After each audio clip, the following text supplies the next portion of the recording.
ETF index mutual funds నేర్చుకుని stock మార్కెట్లో రాణించాలనుకుంటున్నారా? వెంటనే ఈ నెంబర్కి కాల్ చేయండి. రమగారు, అక్బర్ బీర్బల్ స్టోరీస్ చెప్తున్నాం మనం. సో ఈరోజు ఒక స్టోరీ. బీర్బల్ చాలా తెలివిగలవాడని చెప్పుకుంటాం కదా. అయితే ఈ బీర్బల్ గారి ప్రతిభా విశేషాలు బాగా చుట్టుపక్కల అన్ని ప్రాంతాలకి పాకినాయట. అయితే అక్బర్ గారి సామంతుడు ఒక ఆయనకి ఆ బీర్బల్ని చూడాలని ఉంది. మంది మార్బలంతో రావటం ఎందుకు, క్యాజువల్గా వద్దామని ఏం చేశాడు, ఆయన ఒట్టిగా గుర్రం వేసుకొచ్చాడు అనుకో, అందరికీ ఈయన చిన్న రాజు వస్తున్నాడని తెలిసిపోతుంది. అందుకని ఒక రైతు వేషం వేసుకుని ఒక్కడే వచ్చేసాడట. ఓకే, కొంచెం కుర్రాడు, ఆయనకి సరదా.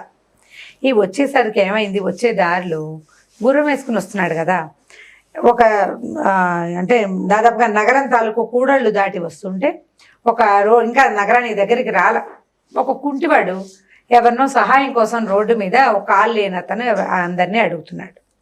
ఈయన ఏమనుకున్నాడంటే, మనం ఒక్కళ్ళమే కదా, ఈ కుంటి అతనికి సాయం చేస్తే సరిపోతుంది. పైగా ఇప్పటికి ఒక రోజంతా గుర్రం మీద స్వారీ చేసి నడుములు కదిలిపోయినాయి, కాస్త కాలు సాగినట్టుంది, నడవచ్చని ఈ కుంటి అతన్ని రాబోయి నేను ఊళ్ళో దింపుతానని కొద్దిగా సాయం బట్టి గుర్రం ఎక్కించాడు.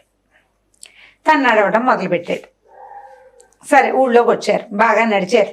ఒక 5-6 కిలోమీటర్లు నడుచుకుని ఊళ్ళోకి వచ్చారు. ఫలానా ఊరు నుంచి వచ్చామని సుంకం కట్టాడు. తనతో పాటు కుంటివాడికి కూడా కట్టాడు. 2 మనుషులకి సుంకం కట్టాడు. లోపలికి ఊళ్ళోకి వచ్చేటప్పుడు ఫలానా ఊరు నుంచి వస్తున్నాను కాగితం రాయించారు. ఇప్పుడు మనం కూడా చేసిన అపార్ట్మెంట్లో చేస్తున్నాం కదా, అలా చేశారు. సుంకం కట్టాడు. పోన్లే పాపం, అతను ఏదో భిక్షకుడు, అతను ఏం కట్టుకుంటాడులే అని 2కి డబ్బులు కట్టాడు. ఊళ్ళోకి వెళ్ళిన తర్వాత బాగా మధ్యలోకి వెళ్ళిపోయారు. సెంటర్లోకి వెళ్ళాక ఏమన్నాడు, బాబు నువ్వు దిగు, నేను బీర్బల్ గారింటికి వెళ్తానన్నాడు. ఏంటి దిగేది అని అడిగాడు కుంటి అతను. ఏంటి దిగేది, నా గుర్రం మించి నన్ను దిగమని చెప్పడానికి నువ్వెవడవి, మా ఇంటికి వెళ్ళాక దిగుతా అని పెద్ద పెద్ద కేకలు పెడితే ఈయన తెల్లబోయాడు.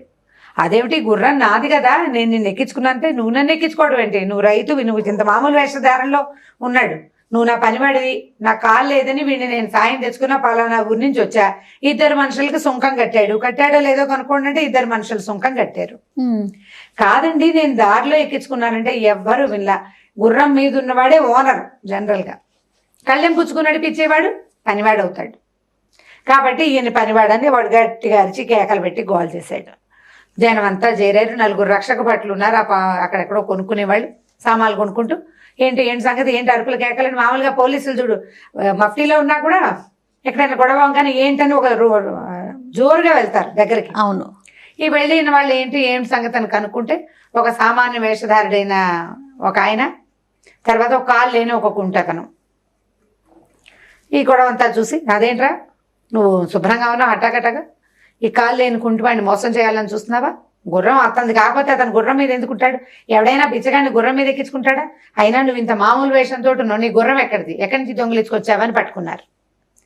ఈయన ఏమీ ఐడెంటిటీ కార్డు లేదు, పాడు లేదు, ఈయనకి మంది మార్బలం లేదు, ఏం చెయ్యాలో తెలియలేదు. అక్కడి నుంచి నానా గొడవ అయింది. సరే, ఏం చేశారు, ఈ గుర్రాన్ని ఏమో తీసుకెళ్లి సాలలో కట్టేశారు. వీళ్ళిద్దరిని రాజుగారి దగ్గరికి పదండి అని వీళ్ళని ఉండటానికి ఒక రిమాండ్ లాంటి ఒక ప్లేస్లోకి పంపించారు. పంపించేసరికల్లా మర్నాడు పొద్దున ఈ తగాదా కొలువులోకి వచ్చింది.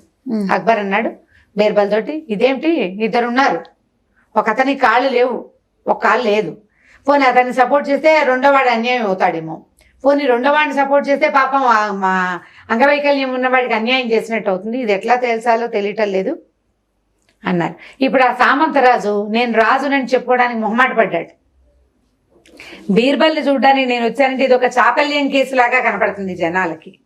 అతనికి ఏ ఐడెంటిటీ లేదు, తన దగ్గర ప్రూఫే లేదు, చెప్పుకుంటే చిన్నతనం, పాపం చెప్పలేకపోయాడు అతను. సరే, బీర్బల్ అన్నాడు సాల్లో ఉన్నాయి కదా, నేను చేస్తానులేండి, ఇంకొక రోజు ఆ గుర్రాన్ని సాల్లోనే ఉండనివ్వండి, వీళ్ళిద్దరిని ఆ ధర్మశాల ఏదో ఉంటుంది ఆ ధర్మశాలలో ఉంచండి అన్నాడు. ఓ రోజు ఉన్నారు.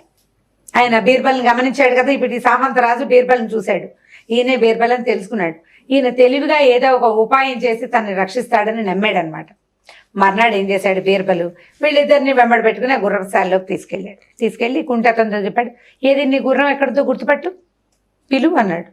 ఏం పిలుస్తాడు, ఇప్పుడు తాత్కాలికంగా ఒక 5-6 గంటల కోసం ఓ గుర్రాన్ని ఎక్కాడు. అంతే. ఆ గుర్రం పేరు తెలీదు. దాన్ని ఏ విజిల్ తో పిలిస్తే గుర్రం చిచ్చినో ట్రటానో ఏదో పిలవాలి. దాన్ని పిలిచేందుకు ఒక సౌంజ్ఞ ఉంటుంది. గుర్రాలు రెగ్యులర్ గా ఎక్కి తిరిగే వాడికి ఆ సౌంజ్ఞలు వస్తాయి కానీ లేకపోతే రావు. ఇప్పుడు రోడ్డు మీద ఆవోకేదో తిరుగుతుంది అనుకో, దాన్ని హే హే అని అదిలించడం మనకి రాదు. రెగ్యులర్ గా గొడ్లను తిప్పే వాళ్ళకి వస్తుంది. ఆ సౌండ్ వింటాయి అవి. అవును. ఈ గుర్రాన్ని ఎలా పిలవతే బిత్తర చూపులు చూస్తుంది సర్కల్. ఈ సైన్యాధిపతి కైమని విజిలేశాడు ఈ సామంతరాజు. వేసే సర్కల్ గుర్రం సకిలిచ్చింది.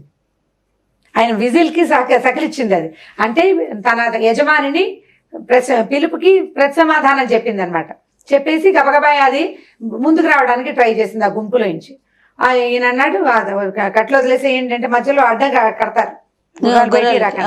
అది తీయంగానే ఆ గుర్రం దౌడు తీసుకుంటూ వచ్చి యజమాని దగ్గర నుంచి అనేసరికల్లా ఒక చెంపకాయ కొట్టి ఆ కుంటతని ఏరా ఏంటి చెప్పు నిజం చెప్పంటే దారిలో కనబడ్డాడండి, ఎక్కించుకున్నాడు, గుర్రపు స్వారీ బాగుందని తోచింది, అందుకని దీన్ని సొంతం చేసుకోవడానికి ఎత్తివేశానని చెప్పాడు.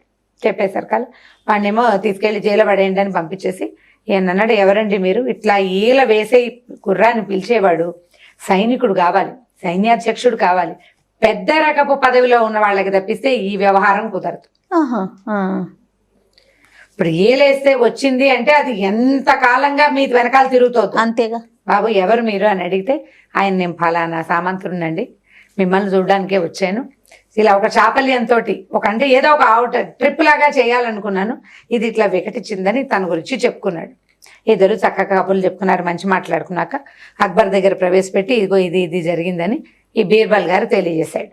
ఓ 2 రోజులు ఆ సామంతరాజుని దగ్గర ఉంచుకున్నారు. ఈ ఊళ్ళో ఆయనకి ఏదో ఉచిత మర్యాదలు చేసి చిన్నపాటి మంది మార్పులాన్ని ఇచ్చి పంపించేశారు. కథ కంచికి మనం ఇంటికి. చాలా బాగుంది. చిన్న స్టోరీ చాలా బాగుంది. ఇప్పుడు కుక్కర్ లాంటివి, పిల్లులు లాంటివి మన ఇంట్లో ఉండే జంతువులు మనం పిలిస్తే పలుకుతాయి. అవును. మన దగ్గరికి తోకాడిస్తూ వస్తాయి. అలవాటు లేని వాళ్ళ దగ్గరికి వెళ్ళవు కదా. సింపుల్ లాజిక్, దాంతో తేల్చేశారు కథ తెలివిగా. తెలివిగా. రైట్ రమ్మ గారు, ఇంకొక స్టోరీతో మళ్ళీ కలుద్దాం. ఓకే జయ.